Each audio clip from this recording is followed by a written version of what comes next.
क्या पढ़ने वाले type of angles. Type of angles तो देखिए, हम सबसे पहले हम पढ़ते हैं 0 डिग्री। 0 डिग्री यानी कि जो रे है वो दोनों रे एक ही डायरेक्शन में है और एक रे का दूसरी रे के ऊपर बिल्कुल भी रोटेशन नहीं है ना। तो ये हो गया हमारा 0 एंगल। अब 0 एंगल के बाद आता है हमारे पास एक्यूट एंगल। एक्यूट एंगल कौन सा एंगल होता है? मोर देन 0 डिग्री और लेस देन 90 डिग्री। अब ये तो हमारा 0 डिग्री और ये हमारा 90 डिग्री। अब इन दोनों के बीच में वो तो ना तो 90 होना चाहिए और ना 0 होना चाहिए। 0 से जस्ट बड़ा और चलते चलते 10, 20, 30, 40, 50, 60, 70, 80 और 89 तक कौन सा एंगल होगा? Acute angle. और है ना, जैसे ही 90 पे आता है तो कौन सा एंगल हो जाता है?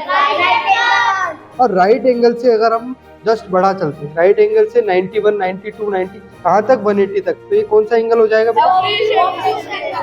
Obtuse angle. और जैसे ही 180 होता है तो स्ट्रेट एंगल। देख रहे हैं आप, एकदम स्ट्रेट लाइन बन रही है। This is called straight angle. Now more than 180 degree, 180 से ज्यादा और कहाँ तक? 360 से जस्ट कम, यानी कि 359 तक जो एंगल होगा वो हमारा कौन सा एंगल होगा? Very good, reflex angle. ठीक है, जैसे मान लीजिए 190 है ना, 260, 300, ये सारे कौन से हैं? Reflex angle. और जैसे ही ये पूरा एक रोटेशन कंप्लीट करके वापस 0 डिग्री यानी कि 360 पे और 0 डिग्री पे पहुंच जाता है तो इसको क्या बोलते हैं हम? Complete angle. Very good.